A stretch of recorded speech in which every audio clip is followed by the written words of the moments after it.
to the show, everybody. This is the Upper Tier Podcast, the football podcast and pro wrestling course we bring you each and every week. It is Thursday Tier Talk. The Dazzler is back in the saddle. We're here. We got a fun show kind of ahead, I would say. A lot of conversational pieces we need to get through and stuff like that. First of all, I do want to say, and I'm going to skip ahead here. I want to get all the way through. Don't mind all this stuff. We will be covering it all. Congratulations to the under-17s. What a stellar job they did again, qualifying for the FIFA World Cup again. Absolutely outstanding. And brilliant to see it. Especially in a week that I thought, Darren, was so disappointing as well. When we looked at that Denmark game against Czechia, we would have bet that Denmark team at the Aviva. There's no doubt about it. And then looking at the group there, Mexico. I think we'd have been in with a spin all right, yeah. Yeah, I think so. And then looking at the group, Mexico, South Africa, and South Korea, we might have had some sort of a chance of getting out of the group even as well. A lot of the groups will have 3 coming out of them because of the numbers, you know. So yeah, absolutely. 4 points and a reasonable goal difference will probably get you to the knockouts. Yeah, and what I really loved about the under-17s as well, 19 out of the 20 players came through the League of Ireland Academy system, which is phenomenal as well. That's really what we want to hear, you know, really, really cool stuff and all, you know, so fantastic. So, well, that's a good news and a positive story coming out, isn't it? Well, that's what we need. If we look at it, right, could just go back to the Italian one, right? Oh, yeah. Just go back to the Italian one for a minute, because we're going to talk about this a little bit later. And I had a little idea earlier on. And go, Baz. Hey, Baz, hey, Captain. Aye, Captain. And it relates to Italian football, but it ties in with what you've said about, you know, 19 of the 20 players are homegrown, right? So just keep that in your noggin for later, and I'll reveal all later on. We haven't discussed this because it only came to my head a couple of minutes ago as I was getting ready for the show, you know? Yeah, absolutely. I know exactly where you're going with it anyway. So anyway, we have a completed group stage now. For the World Cup for 2026, pretty much done. I don't know what's going to happen. Iran is still in the picture there, but we haven't had a decision finalized on that at this stage anyway. They don't play it with one less team. I hope they put someone in it. I hope they decide, you know, who was the next best. No, but the slot went to a team from Asia, obviously Iran, yeah. So let's see it go back into that pot, and let's see the next one in line. You know, you've got Iraq and Iran. You know, is it a Jordan or there? I don't know who's next, but maybe it should go to them and give another country the opportunity to enjoy this. You know, because let's be honest, Iran ain't going to America. It ain't happening. Yeah, big up, Greg. I hope you're good, pal. Hope things are going well for you. That's what should happen, Greg. I was talking to Greg earlier. That's exactly what should happen, Greg. 100%. You know, Big Phil's in the chat as well. Big up, Phil. Happy Easter, of course, to everyone as well. Hope you're going to enjoy the Easter eggs. Phil had a very, very funny thing up on Instagram of just been having a chuckle out of Phil. And they talked to a kid in a school, and they're saying about what did you think about Jesus, you know, and you know, the Easter rise or the Easter, you know, when Christ rose again and all of this bloody bland. The little kid in the uniform goes, "Yeah, we thought Judas was a rat." Jesus. Did you see the kid about the Artemis about the launch? No. On ABC. He was live on ABC News last night. Kid walks over, typical American kid now, baseball cap on, big huge camera, GoPro built into the head and all the whole lot, right? Went 100% out for this whole launch, you know. So excited. He's obviously a NASA head and all and stuff like that. Really cool to see it. So yeah, man, live on ABC says what did he say? So what are you so excited about? What's so exciting about all this? And he goes, "We're going back to the fucking moon," he says, live on ABC. This kid's about 10 or 12, I think, right? Typical young kid, you know, t-shirt on a baseball cap, GoPro built into the fucking baseball cap and everything. "We're going back to the fucking moon," he says. Your man just goes, wow. It was quality. So good. I'll send you on the clip later. So good. Yeah. So good. Yeah, absolutely. Will we do a little game? Will we pick a few teams out of each group here for the crack to kick us off before we get into yours? So if we are going to do the FA Cup quarter-final, we are going to be talking about Italian football. We are going to be talking about Chelsea. We are going to be talking Eddie Howe as well. We're going to be giving our picks for the League of Ireland as well, and all that kind of good stuff. You know? Here's a horrible moment in my life. You ready for this? Yeah. I'm going to pull the screen closer because I can't see all the names. Well, I've left my glasses over in the drawer. No, yeah, Grant. It's okay. Hang on. Well, do you want me to call? I can call them out if you want. No, I can see them all now. I can see them all now. Perfect. Big up, Joanne. That half an inch made a difference. Yeah, so absolutely, Greg. Like a rocket to the fucking moon, 100%. It was quality. Yeah. Hello, Joanne. How are you? Hope you're good. Hey, Joanne. Hope you're keeping well, pal. Right, kick off. Right, Group A. Group A. What are you thinking? You're thinking Mexico and South Korea? Yeah. Well, we're definitely not thinking Czechia anyway. I wouldn't have thought so, and I'd imagine the heat over there will absolutely kill them lads. Like Thomas Suchek running around the US ain't gonna look good in one of them jerseys. Well, not with isn't the first couple of games down in Mexico as well. That's what our draw wasn't it? Might be, yeah. I think they've 2 games in Mexico and 1 game in MetLife, isn't it? Wasn't that what the plan was for? We'll go Mexico and South Korea out of that one. Other sides, yeah, Group B. Go B. We'll go all the way down and we'll go through the groups. Yeah, B. Group B. Listen, I think Canada will be better than most people think. Yeah. Right, and they've a couple of players. Now, will they be able to put it up to Switzerland and Bosnia? I think you could be looking at there Canada being one of the lucky losers and probably getting out of the group after beating Qatar and maybe picking up a draw against one of the other two. But for me, Switzerland are the big name in that group, and they'll go and win that. Yeah, hope you're good, Joanne. Hope you're good. And Bosnia. Of course, we're gonna talk about the Italians. Of course, what a result the other night. Group C: Brazil, Morocco, Haiti, and Scotland. Are our fellow Scotland? Could they do something here? Well, listen, I think they'll beat Haiti. You know, even the temperatures. I think they'll beat Haiti, but I think Morocco and Brazil are 2 big fish in that group, right? I think Scotland's best opportunity is again to try and get a draw with Morocco and keep the score down against Brazil. Get to 4 points with a half decent goal difference, and hope to get through. You know, that's what do you make of this Brazil team going into these finals? It's not the Brazil that we would know of old. It's not. However, there's a couple of little things we've seen along the way here. Right, the first thing, that's super, Phil. Couple of things. The last time we went to the States for a World Cup, who won it? 94, was it? Yeah. What was the last one? 94. 94. Italy, was it? Brazil. Sorry, no. Oh, sorry, Brazil, yeah. Brazil.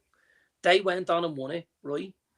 And so obviously they form in the venue, you know. And then you've got Ancelotti coming in, and you've got a big change in the Brazil side, because for a long time you had a lot of lads at the Brazil team that maybe didn't want to pull in the same direction, and it was a bit of an individual thing. Doesn't look like that anymore. It doesn't. They've some super players. Like if you go across that front three and you go Rafinha on the right, you know, Vinny Jr. on the left, possibly the boy Igor Thiago up front, with Cunha in at the 10. Behind him, you've got Ederson and possibly Bruno Guimaraes. Yeah, like as a front 6, that is outrageous. That is absolutely outrageous. Maybe decides to play Cunha as the 9, right? And then he can shuffle in another midfielder, maybe someone even a little more creative than an Igor Thiago. But I think he might play Thiago because I think he likes a focal point up front. And then you've obviously got Alisson. Just got called up, didn't he? Got called up in this round of internationals, which you got Alisson at the back, and rightly so. Yeah. You've got Gabriel at the back. You've got Marquinhos. Like you've got some real good footballers here. This Brazil squad, do not overlook it, because they've track form, let's say, in the States, and Carlo Ancelotti is not a man who goes to a tournament unless he thinks he can win it. Yeah, sure. Shout. And Group he's D. also an Italian. And the last time we got to USA 94, it was Italy and Brazil in the final. It might be an Italian looking after Brazil that ends up there. Maybe Italy might get some good news out of it. You never know. Group D, United States, Paraguay, Australia, and Turkey. Yeah, this is actually a decent group. I think this could go anyway. Like, Paraguay are a decent side. There's a few good players there. And the US, obviously being a home nation, will look for a good performance. Poch in there as well. Poch in there. Turkey have come through the playoffs, did really well to get through, finished on a decent points total as well. And Australia are always the best of that kind of Australasian section. I think that's a decent group. I wouldn't be surprised to see a shock here. Now, what is a shock? I suppose if we're looking at it, what do we say? Are the US favourites?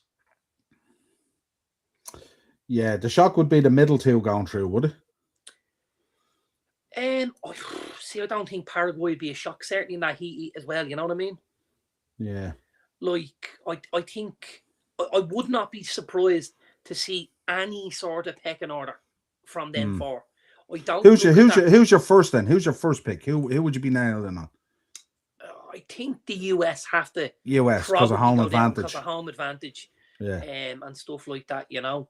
And Poch as well being there. But I think after that, I probably fancy Paraguay to nick through ahead of Turkey. Yeah. Although it's a good Turkish side, there's some good players. Yildiz, Arda Güler, stuff like that. The boy that got the winner the other night. I'm not going to try. Artem Loglu, the lad that got the winner the other night. Yeah. There's some good footballers in that Turkey team. And again, even if you look towards the back, the keeper is the boy that played for Galatasaray at Anfield a few weeks ago. And I don't know if you remember that game, but he was a real solid keeper on the night. He made a number of saves. He kept it well down. Yeah, he kept it well down from what it could have been. Very good. Yeah. Group E, Germany, Curacao, Ivory Coast, and Ecuador. Again, another interesting group. Yeah, listen, you can't see past Germany here. You can't see past Germany. I think it'll be Ivory Coast up next, and then Ecuador. I think Curacao, they'll find this tough. I'd imagine you're looking at no points and minus 10 or 12 on the board, which is unfortunate. But at the same time, so amazing for a country like Curacao to get to the World Cup. And I suppose it legitimizes the reason that they went to a bigger World Cup was to get the likes of these countries in, to get a Curacao, to get a Panama, to get an Uzbekistan, to get a Jordan, you know what I mean, to get a Cape Verde Islands. Is it the right thing to do? I think it is. I think it is, to be honest with you. It is insofar as there should be a representation in terms of a World Cup. Yes. But we don't want to see teams getting smashed up either, because we experienced that. If you remember, what was the last thing we watched? That the Club World Cup. We seen it where teams were the Bayern beat that team from New Zealand. New Zealand, 10 or 11 or 12 or whatever it was. Something crazy. Like, we don't like to see that either. Like, you know. Yeah, of course, absolutely not. But I still think those lads are far happier getting there and getting spanked than not being given the opportunity at all. Yeah. So, you know. Yeah. Group F, Netherlands, Japan, Sweden, Tunisia. For me, I think it's the top two, aren't we? Well, I think Sweden will have a say. I think Sweden will have a say, you know. They have struggled. Well, they've struggled until Graham Potter came in. Yeah. And it's very much been a case of Potter's redemption, you know. Did very well. Got the best out of Victor Gyökeres, I can tell you, in the last couple of games as well. Yeah. And if Mikel Arteta is looking for a blueprint on how to play this guy, especially at a time when they lost Alexander Isak as well, it's pivotal. He look no further than what Graham Potter is doing with him. And I think it'll be the top three. Japan with a great win in Wembley the other night, first Asian team to ever beat England at Wembley, so huge for them. And Matoma with the winner, which was great for Matoma because obviously he plays in the UK and stuff like that. my favourite part of that game, I don't know whether you've seen it or not, did you see the video of full time with the Japanese fans cleaning the stadium? Yes. Yeah. Yeah. Absolutely unbelievable. They walked, for anyone that hasn't seen this, they walked around with blue plastic bags and filled them with the rubbish that people had left in the stadium and in their section and in their row and in their just like if Carlsberg did a race, right? Like honest to God, the respect that they showed Wembley, and I think that's important. Isn't it amazing isn't it amazing the way cultures are so different at times, isn't it? Like it's so different. Because don't forget, the likelihood is there's an awful lot of English people throwing their shit on the floor there, and the Japanese people who got to come and see the mecca that was Wembley decided we don't leave this place like this, right? And that's good on them. There's an honour and a tradition in it, isn't there, really, for them? So great to see it, and I hope they do really, really well. And I have to say, Japan is one of those teams I love watching at these finals and stuff like that and all. You know, they always give you those brilliant moments, and you always get a new kind of superstar that steps out of the group, doesn't they? Someone like it's really, really cool. Belgium, Egypt, Iran, and New Zealand. We'll go with Iran for the moment that they're there. So. Well, we'll go Belgium and Egypt, I think. Yeah, I think Belgium will be looking for 9 points here. If they don't get 9 points, it'll only be because they rest lads to give them a break and stuff like that. But if Belgium play, you know, what you would describe as a full strength side, they get 9 points here and they top the group and they go on to hopefully an easier draw further down the line. And that's what they should do, you know. Yeah, I would imagine so. Group H: Spain, Cape Verde, Saudi Arabia, and Uruguay. Yeah, Spain, Uruguay. Top and bottom. Spain and Uruguay. Yeah, top and bottom. Top and bottom. Uruguay, a very workmanlike team, but a very difficult team to play against, to break down. They have a lot of energy. They sit quite deep. They receive an awful lot of pressure, and they play quite well on the counter attack and stuff like that. So yeah, good. They're solid. They're dogged. They're resilient. Uruguay will do okay. Yeah, Will just sent me a message there on WhatsApp. He went to Mania 22 with me, our first ever WrestleMania, and it's 20 years since our first WrestleMania this week. Mania 22, we were out in Chicago. Mad, 20 years on. Crazy. That Cena getting out of it with Cena with the Black Tommy gun and all. That's a CM Punk and Cole Cabana were the gangsters, remember? Wow. And it was the first time we seen Triple H, King of Kings, getting off the throne, remember? Wow. Behold the King of Kings. Yeah, it was unbelievable, of course. Yeah. Group I: France, Senegal, Iraq, and Norway. France and Norway for me. Don't give Senegal a chance, no? I think France and Norway will top the group. I think Senegal might finish third. But I listen. I think the one thing you would say that helps Senegal again is down to the temperatures. But if we're looking at it, like Norway are a real good team. They're a real good team between Erling Haaland, Alexander Sorloth, Antonio Nusa, Martin Odegaard. Like, there's a lot of good players at Norway there. I expect Norway to have a decent run here. Like, probably a better run than most people think. Yeah. Depending on the draw and how it works out, I wouldn't be shocked to see Norway in a quarterfinal. Yeah, it's a show. Yeah. Jay: Argentina, Algeria, Austria, and Jordan. Yeah, listen, Argentina should top this group fairly handily. Yeah. Algeria are a decent side and Austria are a decent side. They'll battle it out for seconds. Jordan will be the whipping boys. And it'll depend on how many points the third place gets as to whether they get a spot or not. Yeah. K: Portugal, Congo, Uzbekistan, and Colombia.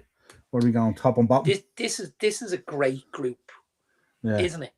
You know, this is just... It's the unknown, isn't it, really? The unknown. Well, you know, you've got Congo from Africa, you've got Colombia from South America, you've got Uzbekistan, which can be viewed as an Asian team, and you've got Portugal, a European team. Just a real good group. A really, really good group. Portugal and Colombia here, for me, should come first and second in the group. Mm. But you know, this is a World Cup. This Things could are gonna feel happen. like this could feel like a group where there is a surprise potentially, couldn't it? Yeah, absolutely. Potentially. Yeah. Like to watch the video, I saw the video the other night of because Axel Tuanzebe got the winning goal for Congo. Ex-Man United, obviously he's at Burnley at the minute, if I'm right, and he got the winner the other night in the game with Jamaica, and just watching the fans, watching the players at the end, yeah, you know, like we made it to a World Cup, and they just looked around and they were like, and then they just started celebrating, and you just went, love that for them. Absolutely. And no one celebrates at times better than the African nations teams. Sure they don't. Absolutely. They're very flamboyant. They've got the dance moves. Yeah, 100%. Yeah. And then Group L, obviously, England, Croatia, Ghana, and Panama. Yeah, so this should be a cakewalk for England. It won't be, though. They'll beat Panama. They should beat Ghana. Ghana are decent. They're not great. They're okay. They should beat Ghana. And again, I believe they should beat Croatia. Like, I think this is an opportunity for 9 points for England. But I wouldn't be shocked to see them stagger out a group of 5. Because how have you felt about England under Tuchel? Are they kind of... I mean, when you think of all the chess pieces on the board, and then you see of what you see on the TV, it's how are you feeling about it? What's your general thoughts on it? I don't like Thomas Tuchel. I've said this for a long time. I'm not a Thomas Tuchel fan. I don't think he plays a good style and brand of football. I don't think he's a good motivator. I don't think he's a guy that can get along with everybody. I do not see any reason he is kind of a knockout tournament kind of manager, though, isn't he? He's not the kind of guy you want week on week in the Prem. But in a kind of like a knockoutish kind of tournament. I have absolutely no idea why any top club or top international football team even glances at Thomas Tuchel. I am fucking like baffled and bemused how he gets gigs. I really am. Does international football gigs suit him, though, because it's kind of what we call a part-time gig? So he's not in the trenches going up against a board, going up against a squad, and he's kind of in that middle area. But just think about that for a second, right? Does that not go to further my comments that he's not the guy, that he's a guy we can have part-time because he can't get on with lads, he can't do this, he can't... Do you know what I mean? Like, and like it's very hard to fall out with the association at an international level because you're not trying to buy and sell players. I think, and this is, and we're going to talk about this guy later. I'm surprised England didn't decide to knock on Eddie Howe's door. I think Eddie Howe has done a tremendous job at Newcastle. I still think he's done a tremendous job at Newcastle. And I think Eddie Howe would be a sensational England manager. Now, well, the thing is, they may have. Yeah. But I think that would be a much better fit with the kind of players that are at England's disposal. Like, you know, you've got a Cole Palmer, a Phil Foden, a Jude Bellingham, a Morgan Rogers. And then you've got Thomas Tuchel with handcuffs and shackles and fucking sandbags, and you're like, what are you doing? Like, I don't know how you go from having Gareth Southgate, who people's issue with Gareth Southgate was, results-wise, we've never gotten as far in competitions, be it World Cups or European Championships. We've never done so well, but the style and the brand of football wasn't great, and we were scoring set pieces, and we're doing this. You brought in Thomas Tuchel. Like, what the fuck are you doing? Do you know what I mean? If the FA wanted to go a different route, go a different route. Like, do you know who you're gonna actually think I've lost me fucking nuts here, right? You pick up the phone, you get on to Doyle and Ozzy, and you get fucking Ange Postecoglou, right? And you go, Ange, I'm going to give you Jude Bellingham, Morgan Rogers, Phil Foden, Bukayo Saka, Anthony Gordon, Harry Kane. Everything you Elliot dreamt of at Anderson, Spurs. right? I'm Everything going you to give you dreamt of at Declan Spurs. Rice, the whole fucking shooting match. Yeah. Can you win me a World Cup? And wins it on his fucking back. Wins it on his back. But Tuchel, no chance. Absolutely no chance. You don't think Tuchel can navigate this tournament with England? Where do you see England getting to? Quarters, semis? Quarters. I'd be surprised to see England in a semi-final. I would be surprised. And you know, anybody that knows me knows that that's not a biased thing. I'm very open about, you know, watching England and enjoying watching England, not under Tuchel obviously, but I support an English club, so I have no issues with watching England and hoping that they get a win and stuff like that. But what I will tell you is I am not having, by any stretch of the imagination, England in a World Cup semi-final, because while the squad is there, they don't have the manager. They do not have the manager for this. I don't know. It's very... Eamon, I'm going to go for two. Now, they might be two very obvious picks, but I go France and Brazil. France and Brazil. I go France and Brazil. I don't go France and Spain like some have. I go France and Brazil. I fully expect Brazil to be right at it in this. I have to tell you. I was thinking either Spain or Germany. That's what I was thinking. Yeah, no, I don't know. And you're not gonna like this, Niall. I'm sorry to be that guy. But the problem with Germany is they're gonna hang their fucking hopes on Florian Wirtz. And we've seen how that goes down. So, you know. Well, it doesn't go down too bad now on international level. In fairness, he balls out kind of on international level now. So let's, you know. So I don't know. No, I'm not having Germany. I don't really want to judge Florian Wirtz on this season in the Premier League, considering how shit the whole team has been. Being honest, you know. Absolutely, what I mean? But I also don't want to hang a noose around the kid's fucking neck at the same time. Because this is where I had an issue the other night with Troy Parrott, and I mentioned this, yeah? Yeah. There's 11 players going to play that game the other night, and 5 subs comes on. There's 16 players, and all I heard for 48 hours up to that game was Troy Parrott. Troy is a great kid. He's done phenomenal. But he doesn't need to be going into a game with a noose hanging around his neck because, you know, we're bigging him up to the point where he has this elevated. Don't do that to kids. You know, and that's what he is. He's a young lad. He's done so well. He's a phenomenal footballer. He will lead. I fully believe with the likes of Troy Parrott. I thought the two lads when they came on the other night, James Banquet and Bosun Lawal, I think these lads will lead us to a World Cup. I really, really do.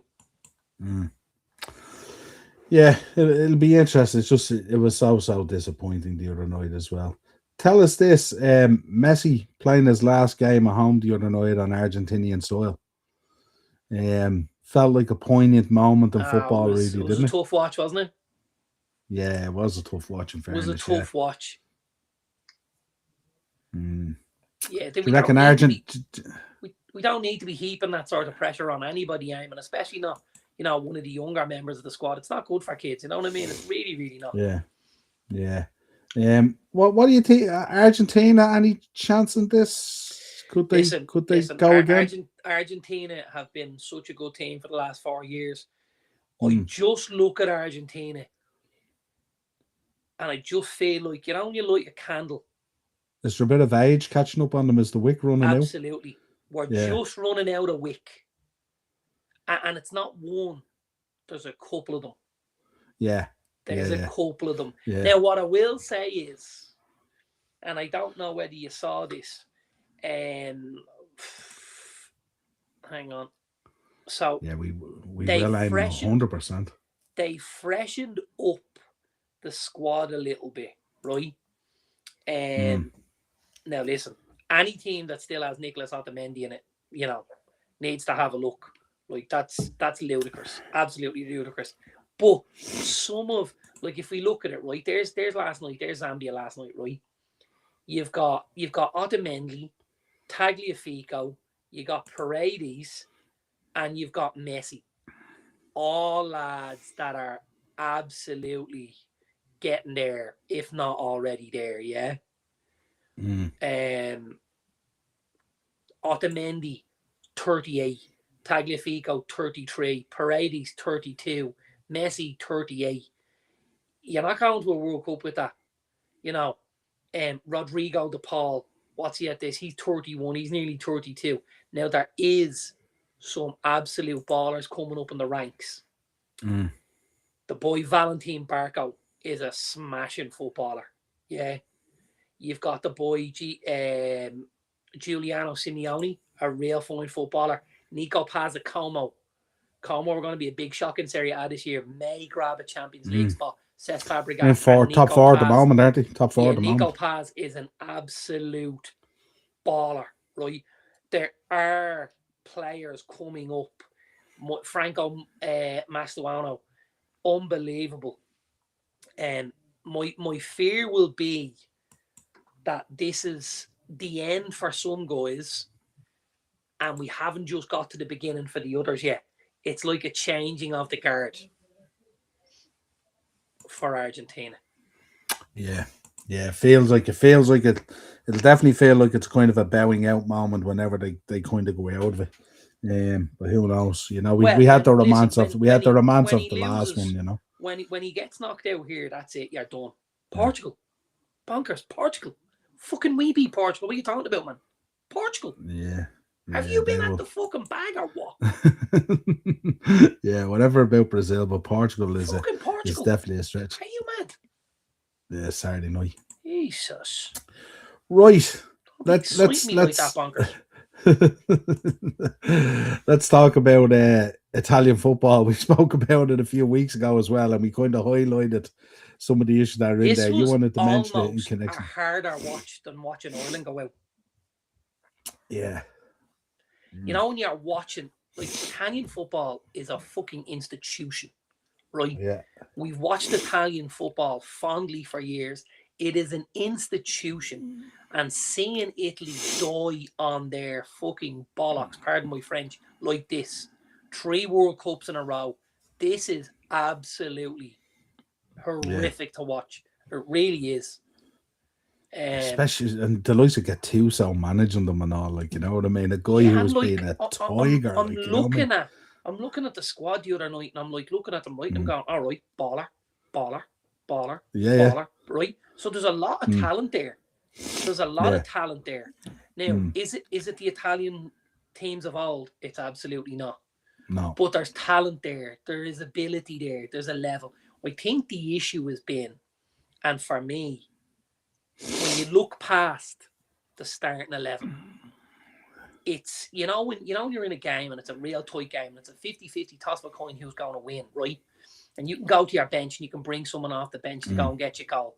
Italy are bringing lads off the bench and they shouldn't be even in the crowd. That's the problem. Yeah. You're turning around, you go, fuck this, I might as well stick with what I have. Do you know what I mean? There's a lot of pressure there as well, isn't there? This is their third one they've missed out on now, which is a telltale sign as well. And then you've got the old guard coming out there. To my house. Because it's like that in Ireland all the time, lads. Don't worry about it. Yeah. But when you've guys like Alessandro Del Piero and all coming out and giving it welly and all, how it's not good enough and so, and it isn't good enough. Of course, for a country like Italy with the level and the players that they have, it's nowhere near good enough. You know what I mean? Now, don't forget, here's part of the problem, right? And there's 2 big issues I see here. The first issue is Serie A fell off a fucking cliff, right? It fell off a cliff. And because Serie A fell off a cliff, the Italian national team fell off a cliff. And that's all happened because of the financial situation. Italian clubs cannot keep up with the likes of English clubs, Spanish clubs, and even now, French and German clubs. Italy, for me, is probably the 5th league in Europe right now. Yeah. Well, we're saying McTominay and we're saying Billy Gilmore and lads like that balling out in that league last year. We can go a step further. We've seen Keenan Davis, who couldn't get a game for Aston Villa, right? All of a sudden balling out in Italy. Right, so it's crazy. It really is crazy, Yeah. But Is there an here's issue here when you talk about Italian football? And I know you're going to get to it with the academy and stuff like that and all. There's a massive fear of change, isn't it? They play players till they're dead on their legs, yes, age-wise and 100%. stuff like that. Especially if you look at defense and everything, they Well, play them till they're pensioners nearly. Here's You know the what I thing, mean? right? I think for a lot of nations, if you're good enough, you're old enough, right? Mm. I don't think that's the case in Italy. I think in Italy, age is very much respected, a little too much at times, to the point where lads are getting picked and they're on their fucking last legs, and But they should not be put in these isn't that a positions. isn't that an Italian cultural thing as This well? is The what I'm respect saying. for their elderly 100%. as Yeah, well, kind of absolutely. thing and all that. Absolutely. Are you amazed though with the way the drop off has happened over the last? I mean, we're talking more than a decade now at this stage. Let's be honest. If they've missed out on 3 World Cups, Yeah. are you looking at it? Are you You're amazed? talking a decade on the button, nearly, aren't you? Because Yeah, the World Cup qualification would have gone from 2016 till 2026. That's right. So it's a 10-year period, and they've missed out on 3 World Cups. Are you amazed, obviously, with the lack of investment and the lack of money in it and stuff like that, and not being able to attract, what the Premier League and the Bundesliga and La Liga attract and all? Are you amazed they haven't unearthed more gems through their academies? We spoke about the under-17s first qualifying for the World Cup and all. Well, this is where I'm gonna go for this, right? Here's my thinking, and here's where I view this. Because I was thinking about this earlier. I'm saying, okay, why are Italy dying on their knees? In most countries, buying a player from that particular country comes with an added tax. So let's just say in England, Liverpool wanted to buy a really decent young midfielder by the name of Alex Scott, right? The boy at Bournemouth, yeah? Yeah. Really good footballer, yeah? And let's say if this kid was Italian, he'd be worth 40 mil. Yeah? But because he's English, you pay the English tax, and all of a sudden, you're at 60 mil. 60, yeah. You're at 60, right? And this happens. We see this happen all the time, right? Well, actually, I think we need to reverse this. I think we need to go, and this is where national teams and leagues will need to come together, right? So I think Liverpool need to turn around and say to Bournemouth, and don't forget, this happens with the rugby because they're on centralised contracts, right? Yeah. So, and there's a big issue obviously in rugby because where do all good players get sent? Well, we'll send them to Leinster because Leinster are the biggest team with the best players and blah, blah, right? So if they did this, yeah, and if they decided, okay, Liverpool want Alex Scott, yeah, he's young and he's English. Now, the fact Liverpool are a really big team with a lot of history and play Champions League football, Liverpool get a reduction on Alex Scott because of the step up that they're able to give him in what he does, yeah? Because Bournemouth to Liverpool is a step up. So all of a sudden, Alex Scott's now costing you 35 million. The Liverpool go and have a conversation at 35? You can fucking bet they do, right? And who does that benefit most? That benefits the England international team because you have more players playing for more top clubs, playing in bigger competitions and getting more minutes. So Italy more need exposure, to decide, more experience, yeah. Italy need to decide to do the same. If you want to bring a foreigner into our league, it's going to cost you more money. If you want to buy an Italian in this league and give them a step up, you will get them at a reduced rate. And that will go to plugging the gap. This is how it's going to be done. This is how you get your league back again, isn't it? This is how you get your league back, and this is how you get your national team back. And it's very easy to do, but you must put restrictions. And don't forget, for a long time, there was restrictions in football. You could only have one foreign player in your team. Now, obviously, that was changed and stuff was different because of the European Union and the freedom to move, the open market and working and stuff like that. We do now have restriction on how many overseas players or how many external to Europe you can have. But again, let's reduce prices. Let's see a kid playing for Genoa, right? Let's see him be picked up by Inter.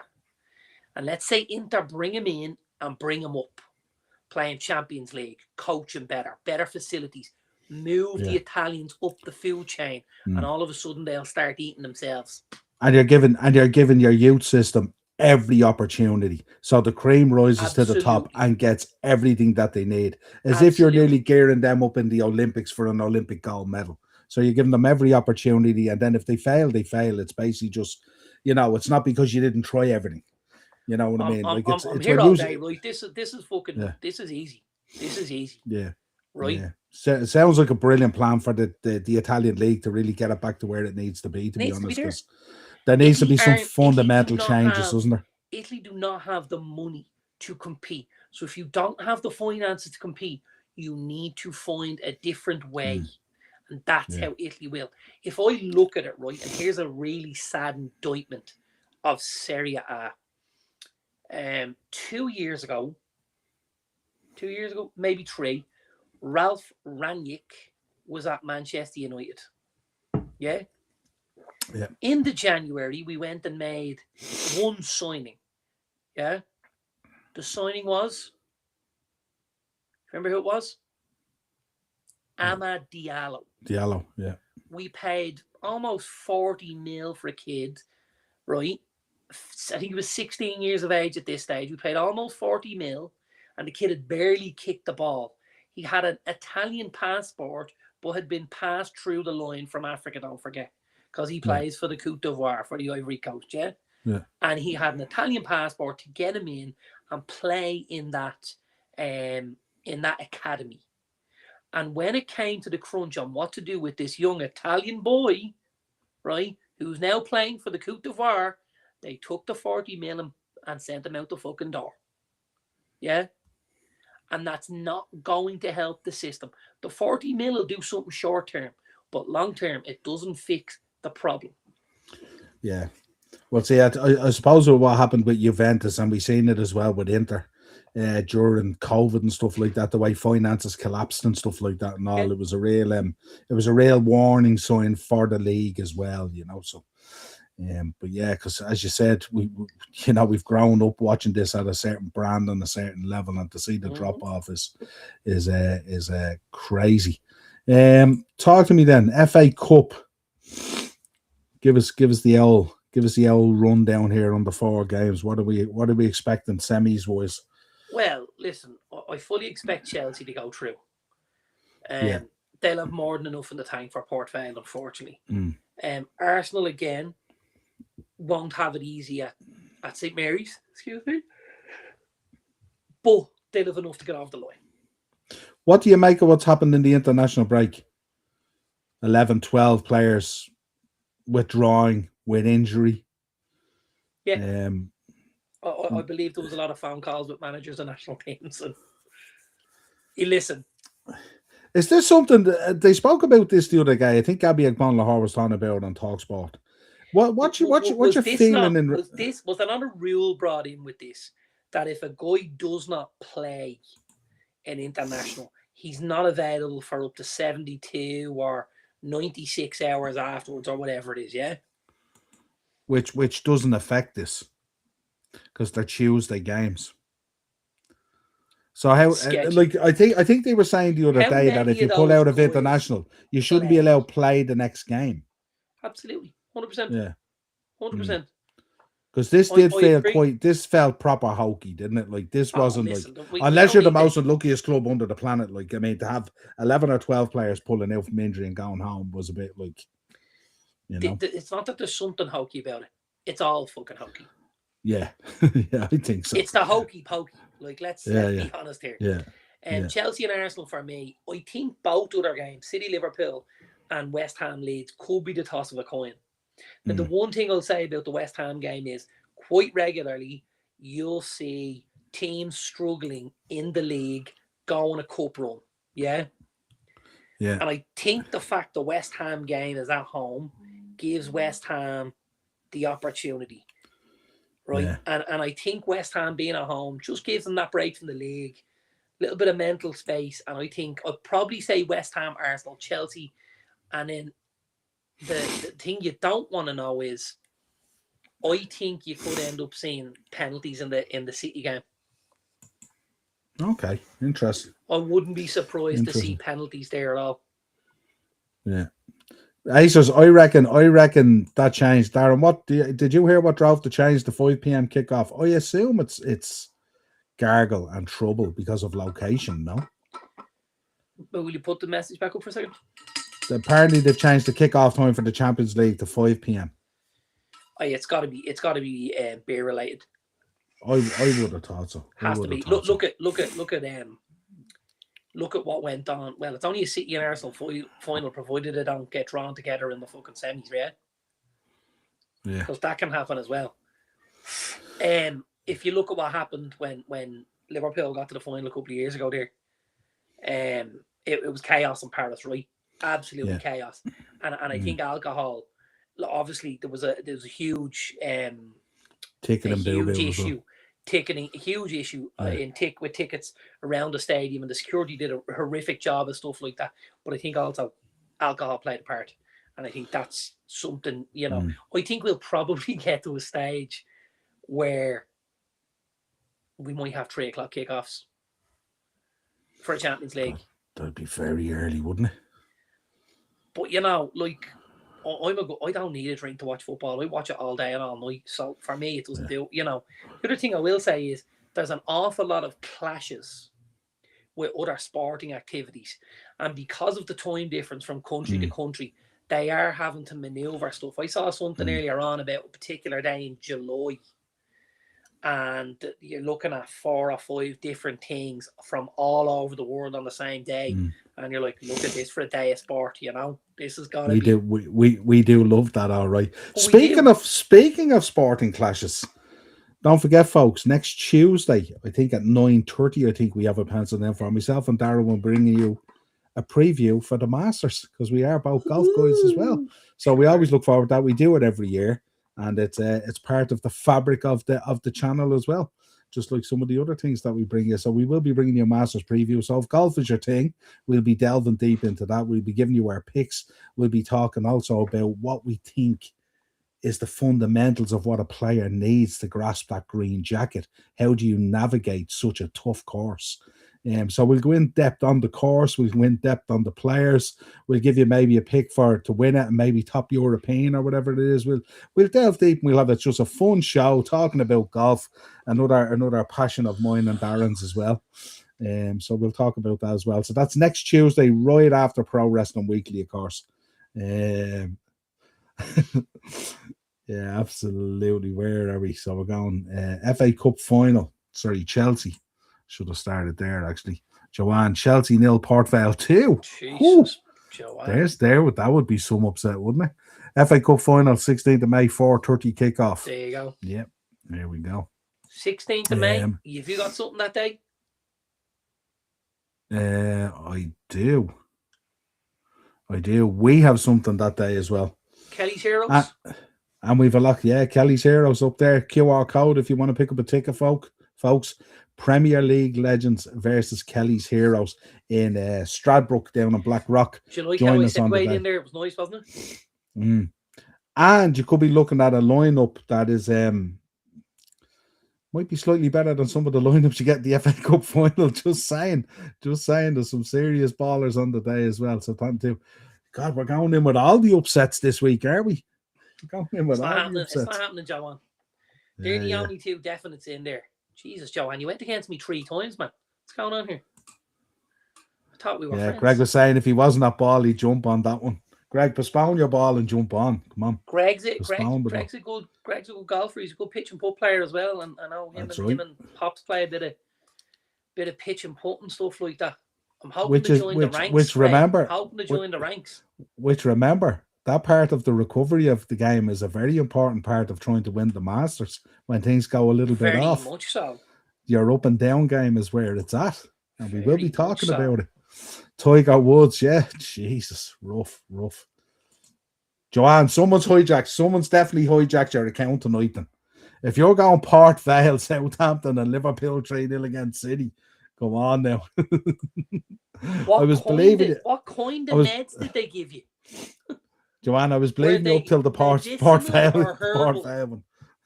Absolutely. Before we go off this, I didn't do a slide for it, obviously, but we'll go on to the next slide anyway, which is Eddie Howe. A lot of talk this week coming out about if they miss out on Champions League football, it's going to be a sell to buy somewhere for Newcastle. Players are going to have to exit the building. You guys have obviously been linked a lot with Tonali, there's Bruma Guimaraes, and lots of other links there. We've been linked with Anthony Gordon again.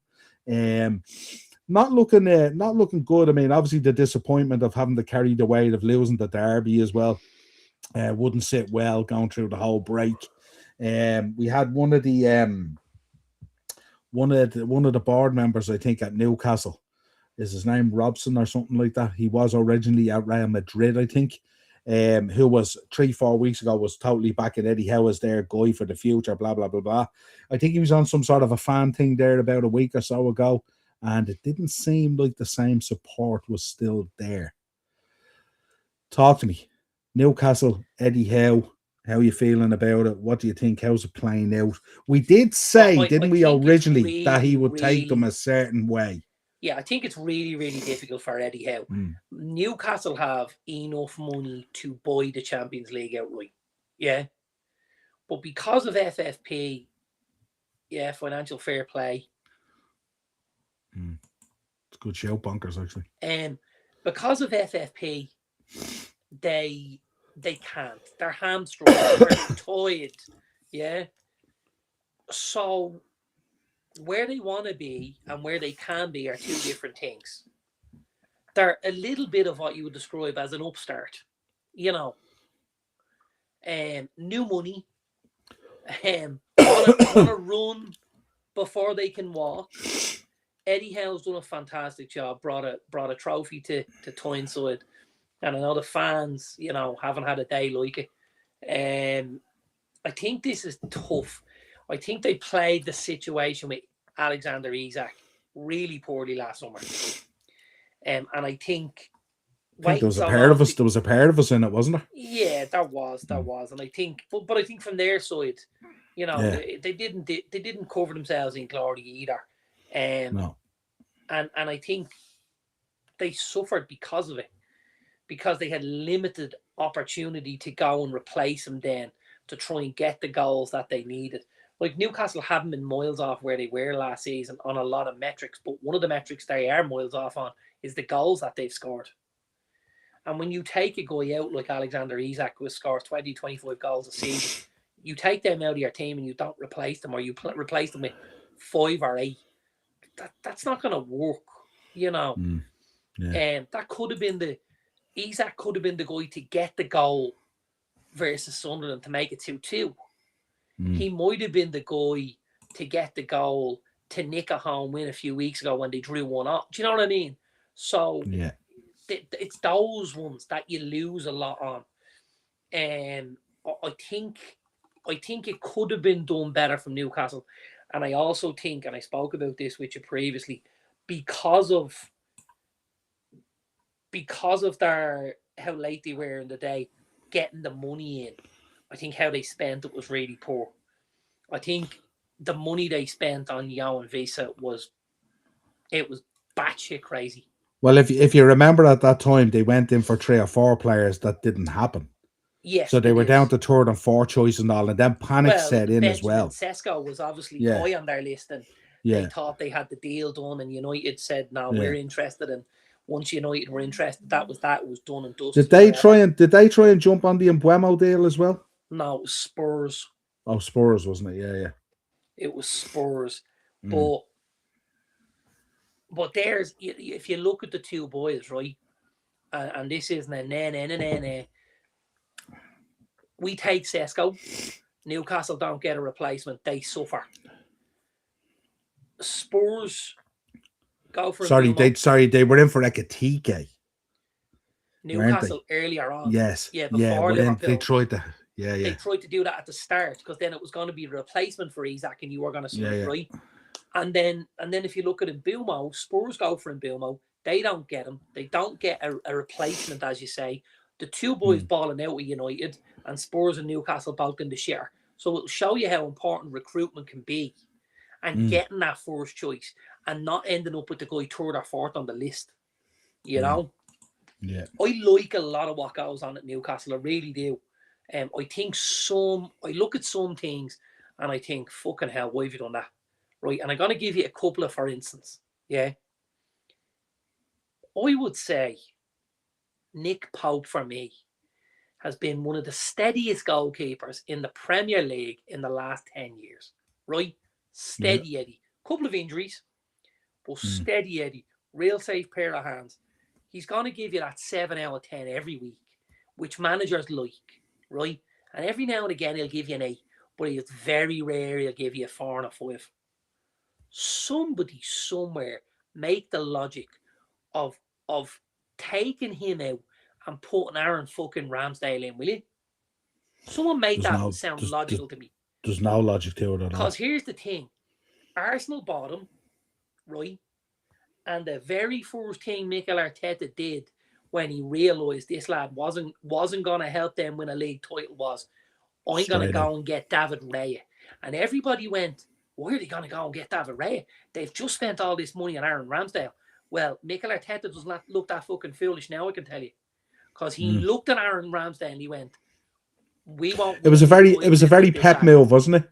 I made a mistake and now I'm going to fix it. It was a very Pep move, wasn't it? Yeah. It was great.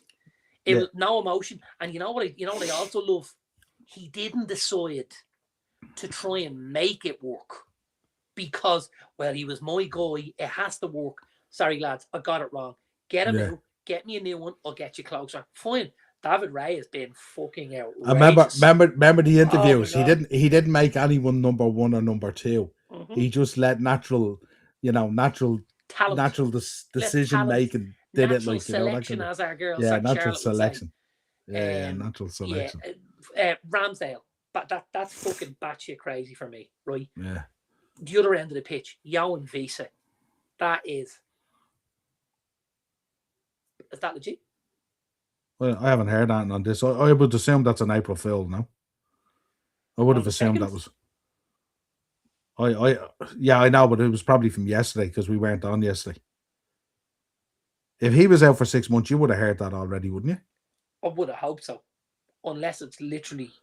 Is that just dropped acers now? Or are you playing with us?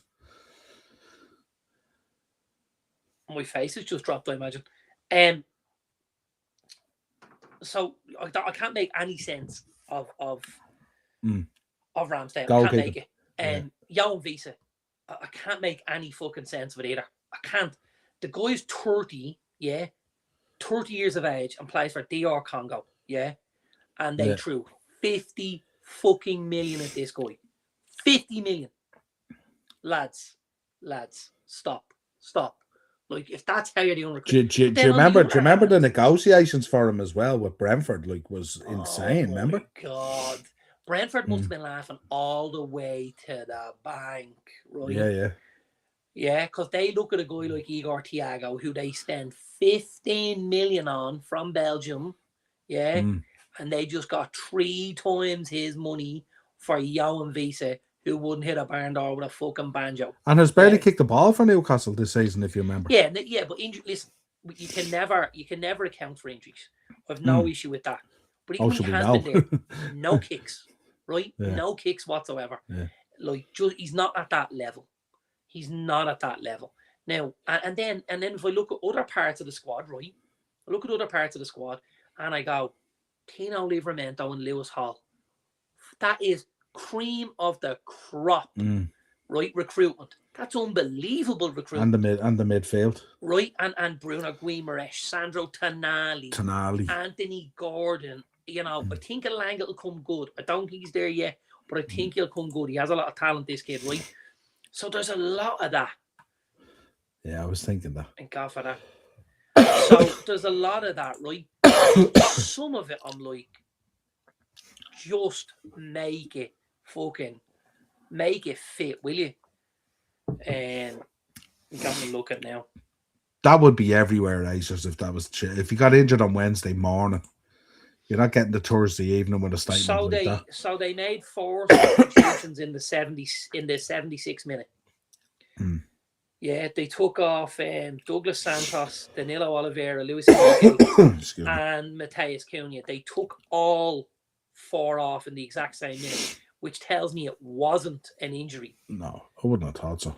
Because if it was an injury, don't forget, he would have came off for injury rather than in a raft of subs. Didn't they? Hey, so you're a day like Fernandez picked up a knock against the USA.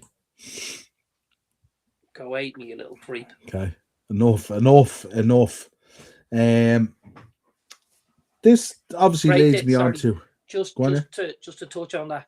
I just looked at that Brazil thing there. Igor Thiago got a goal last night as well. There you go. So big up, Eno. Hope you're good, pal. Hey, how are you, pal? Talk to me then on the back of this. I wanted to have a conversation with you about Chelsea. We've seen Cucurella coming out talking. We've seen Enzo coming out talking. Enzo. We've seen Enzo. Hang on. Where is it? Did I bring something for Enzo?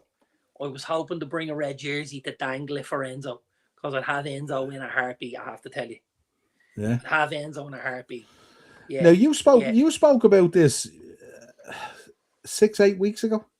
We spoke about Chelsea and potential there that senior players are talented players. Let's say if we talk about Reece James bleeds blue anyway. We know that anyway. Absolutely. But if you talk about the likes of Cucurella, Caicedo, Enzo, Cole Palmer, these type of players in there, that they may look, Mark Cucurella, guys like that. Yeah, they may look around and they may say, "Here's more youth coming in. These guys have no ambition at all," and they may decide to get out. And then we seen the finances came out yesterday or the day before. They don't look pretty at all. If they miss out on Champions League, they don't have hotels or women's teams to sell. All jokes aside, right? All jokes aside, no messing, no fucking around. I thought that was an April Fool. When I saw Chelsea's financials come out, I was like, it's the single biggest loss in Premier League history. Yeah. Now, they are apparently able to account for it in a way that leaves them okay with PSR. So I don't know how you do that. I don't know how you have a loss that big, but be okay in a PSR point of view. I think they get the bump this year, don't they? Because they've the Champions League money. Because it's done, isn't it, in a 3-year bucket type thing? Yeah, that's right. They've 105 and they got the 100 mil from the Club World Cup, and they also got the Champions League money this year. Yeah, so that might wave them through. It does mean that, as you said, if something happened and they didn't get a Champions League spot this year, who's that knocking at the door? Oh, it's the big bad wolf. We'd like to take Enzo. We'd like to take Cole Palmer. We'd like to take João Pedro. We'd like to take the boy Estevao. We'd like to take, okay, lads, make an orderly queue and just start writing checks. And don't forget, and this is not something I like saying, right? Because, I think football fans should be treated a certain way by their owners. And I don't think it happens all the time. I think morally, owners have, they have something that they should try and do for the supporters of the club that they own, right? And I don't think it happens. And I think Chelsea will use this as a moneyball situation, as they have so far, to recycle, reclean the decks, wash out the big boys, take out the money out of the system, and roll it back in again. But that is absolutely not what Chelsea football club need right now. I mean, if you're a Chelsea fan sitting there now, what are you looking at? Cole Palmer leaves, let's say, for argument's sake, let's say 80 million to Man United. They're going to take that 80 million. What are they going to do? Are they going to buy another Gittins and a Garnacho? You're definitely not getting them out the door for 80 million. But well, let's 100. Example. What did he do with 100? Well, we're going to go back because I mean this. We're going to go back and we're going to look at the start of the season because we all gave these predictions, yeah, right. And I know 150% I shit all over the boy Jamie Gittins. And I went, this is mental. 50 million for this lad is fucking nuts. He has not had a kick. Not a kick. not a kick. He is abs. That's such bad business. 50 million.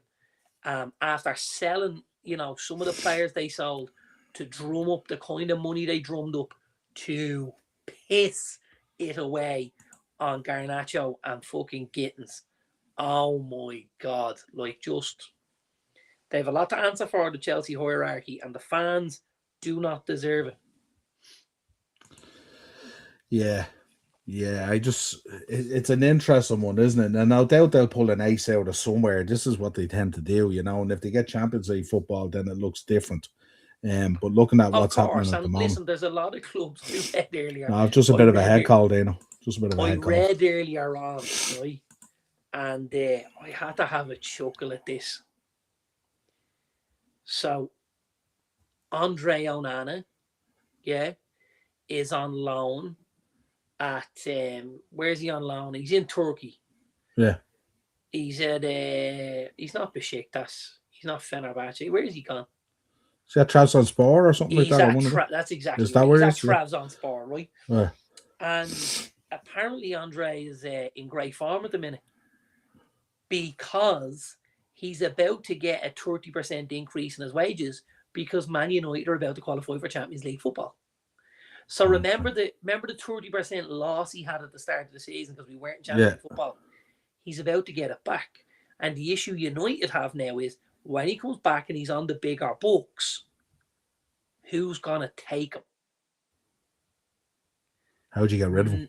Yeah. You're not going to be able to get this lad out of the building because he's on such big wage and the Champions League football that we qualify for will mean we have to pay the fucker more money to go elsewhere. You couldn't write this shit, could you? You couldn't write it. So it means United will have to pay a bigger portion of his wages to just get the fucker out of the building. Yeah. Yeah, absolutely. Yeah. Yeah, they are racers that come because you piss on them after 6 beers. Absolutely. What did you make of Spurs, Roberto De Zerbi? I think it's great. I like De Zerbi. I like De Zerbi a lot. And if you watched his Marseille team play, I'll tell you one thing, Tottenham. Put on your seatbelt because you'll enjoy this. This Roberto De Zerbi plays some serious football. Now, and when I mention this man's name, I'm going to mention it. And I'm going to say, we're thinking of you because, there was only one Kevin Keegan. And our hearts go out to Kevin and his family at the minute with what they're dealing with. Absolutely. But this is going to be Kevin Keegan, Newcastle 4-3 up, 4-3 down. I will love it if we beat them. That's me Kev tribute. And De Zerbi will come in at Spurs and it will be goals, goals, goals. There ain't going to be too many 1-0s around the White Hart Lane anymore with Roberto there. I can tell you that. Yeah, nice little high line there, I would say. Nice little high line. Yeah, absolutely. Yeah, absolutely. Yeah. And the thing about it is, I mean, that sometimes can suffice a Spurs fan base who just like a brand of football as opposed to winning trophies or being successful, Well, here's the thing. Yeah. They're going to play a brand of football and probably go back to finishing 6th. Do you know what I mean? So will that suit Spurs? We're back in 6th, lads, and we're playing decent football. And the Spurs fans will go, here we go. Yeah, absolutely. It's certainly going to be interesting. Do you expect the appointment of Serbi to be enough to keep them from being relegated? I mean, obviously, Man City is up in the air at the moment, so anything can happen there. There's talk of 60-point deductions and all sorts of stuff. He will get enough of a reaction, I think. To put a couple of points on the board. I think you get the manager bounce. Isn't that what they call it? Yeah. I think you get enough. Yeah. And of course, Igor Tudor as well. Obviously, his father passing away and stuff like that. So thoughts there as well, naturally, I don't imagine the Spurs fans have too many thoughts from, if I'm honest. No, obviously not. But I mean, like, he's not necessarily the one that's created the shit show either, He's had a pretty good hand in it now.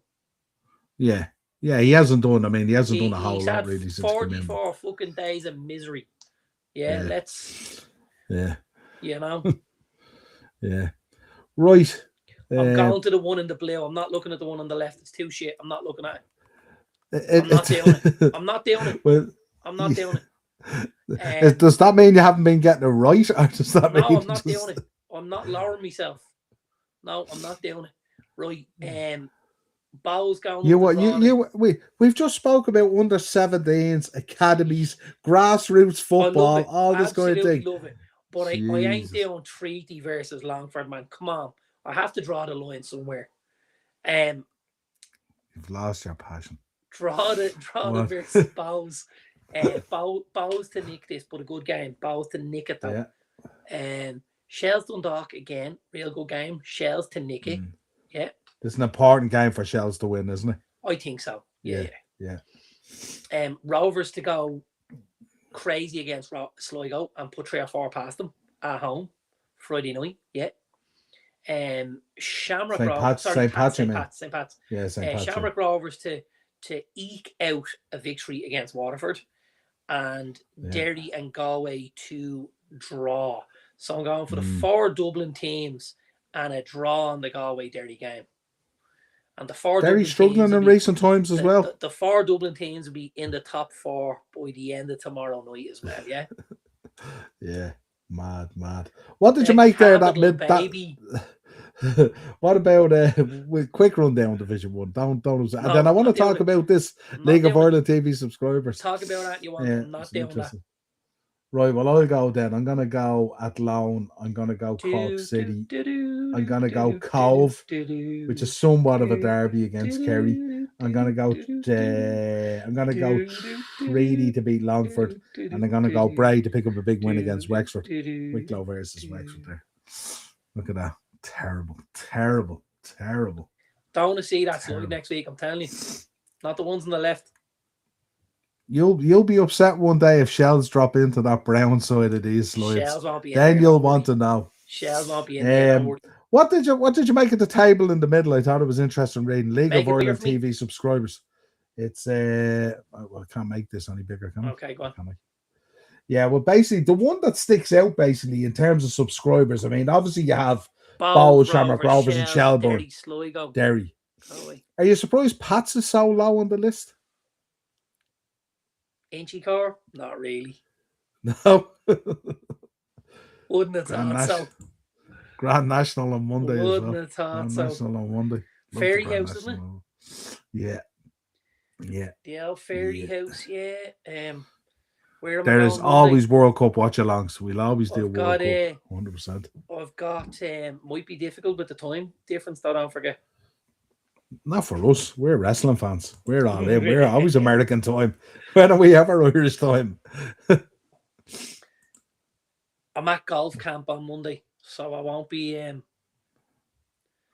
partaking in the Grand National. Yeah. I could do a watch-along for the Grand National.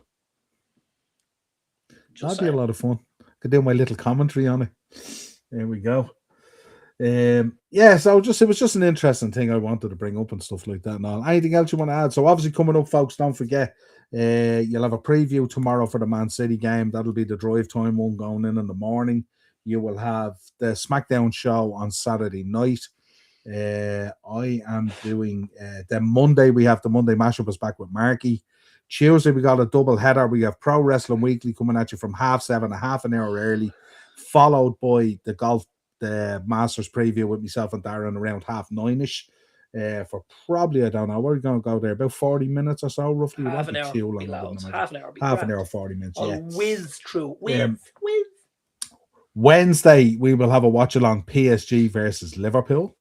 Thursday we'll be back with Thursday Tier Talk again, and then God knows what's going to happen after that. Somebody get the timber. We need to board it up. Oh God. Jesus Christ. Eno says, I believe that you're covering the golf on your podcast. We do the Masters every year, Eno. We love the Masters. We normally do, what do we do? The Masters and the British Open normally, isn't it? I think they're the only two we do, I think. I think we do the Masters and the British Open. You sent me shorts. PGA. Yeah, you sent me shorts, didn't you, from the British Open a couple of times? I did, yeah. I went up there. Yeah, absolutely. Acers wants to know you're doing a watch along for AW Dynasty. That'll be a no. Imagine. So that's it, folks. If you could subscribe to the channel, hit the bell notification button, and of course drop a like on the video. The subs are growing, the shorts are growing, everything is growing. It's all going really, really well at the moment, so keep that going. But the most important thing is make sure you're liking on the videos as well to get the videos out there as well. So there you go. Just want to say my daughter Lauren arrived in New York safe and sound. She's supposed to be going to a Yankees game over the next couple of days. That's the plan. She's going to a baseball game, so that should be interesting. I heard the boyfriend was hoping for a Yankee as well. Yeah, Ryder Cup has been done in the past. I think we did the Ryder Cup as well, didn't we? We did. We did the Ryder Cup. You're absolutely right, Ted. We did do a Ryder Cup as well. So there you go. Right, from me and from Darren. Have a safe bank holiday. Don't do anything crazy over the Easter. Don't eat too many Easter eggs and then get behind the wheel of a car or something like that. If you know, you know. If you know, you know. Especially those lovely Baileys ones and all. What's your favorite Easter egg?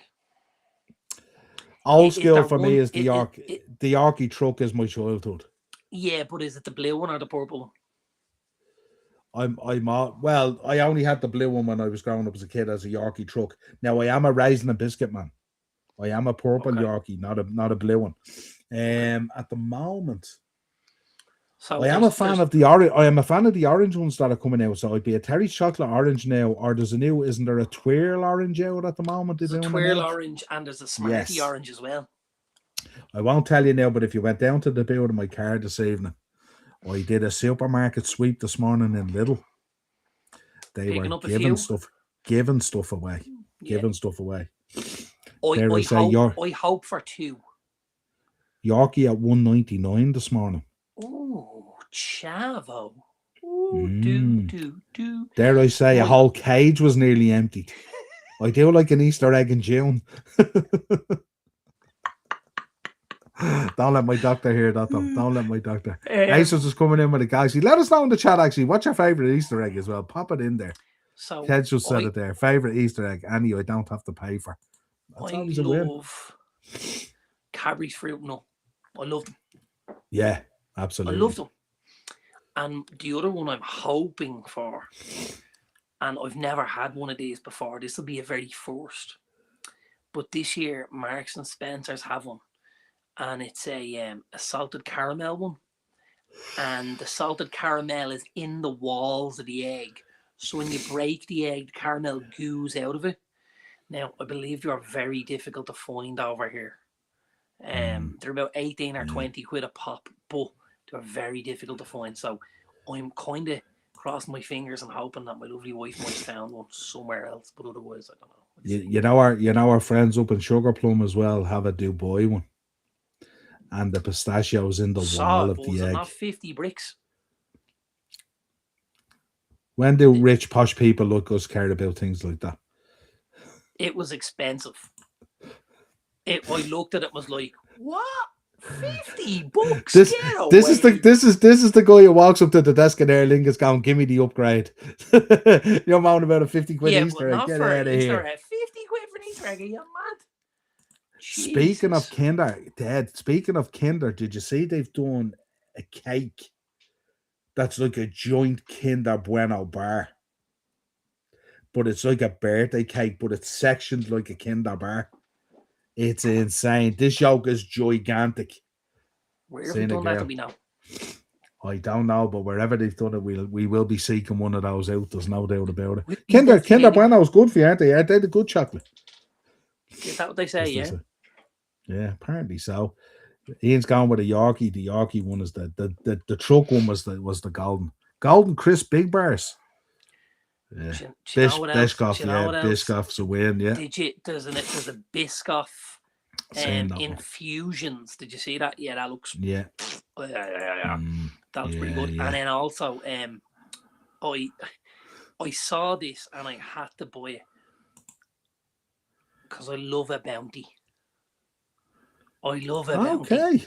And there was Bounty eggs this year, and I went, oh yeah. They must be dirt cheap, are they? No, Because they you're wouldn't all be, right. they wouldn't no. be like me and you now, old school boys. We would definitely Well, horse a bounty over. you know what I did, don't you? You obviously picked up a rack of them, did you? No. No. I bought 2 of them. So, you know, when the Easter bunny comes Yeah. and he leaves your stack of eggs, well, he's leaving 1 bounty for each of them. But the hope is that neither of them like it. So it's a win-win. Oh yeah. Look what you got. That's when you buy. That's when you buy. That's when you buy the kids the T-shirt for Christmas in a 2XL. You know what I mean? That's exactly where we're going here. Yeah, absolutely. Your lads was working and missed the show like done. I have a Freddo and a Tweer leg. Not too bad, Anton. Not too bad. Oh yeah. Not too bad. Bounties are knacker. He doesn't like that. Ted's playing though, isn't he? Ted, you're playing. Ted's a playing guy. Ted doesn't like chocolate with bits around. Ted's a plain chocolate guy. Bounty man. Yeah.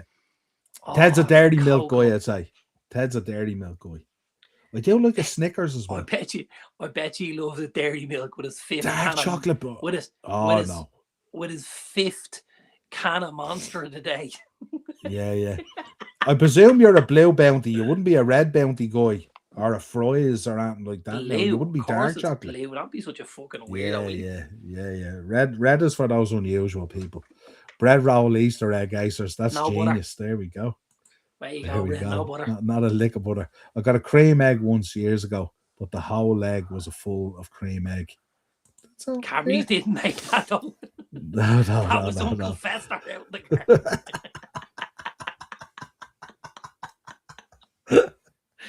Oh Jesus, how are you, father? There we go.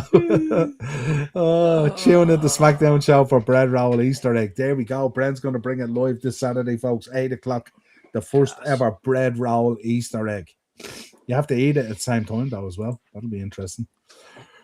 Right, Sharon loves a bounty. Sharon loves the bounty. Win-win for her with celebrations. They have a celebrations egg. They have a celebrations egg this year as well. So there we go. Right. Folks, talk to you soon. Pleasure as always, bro. Talk to you later. Always a pleasure, man.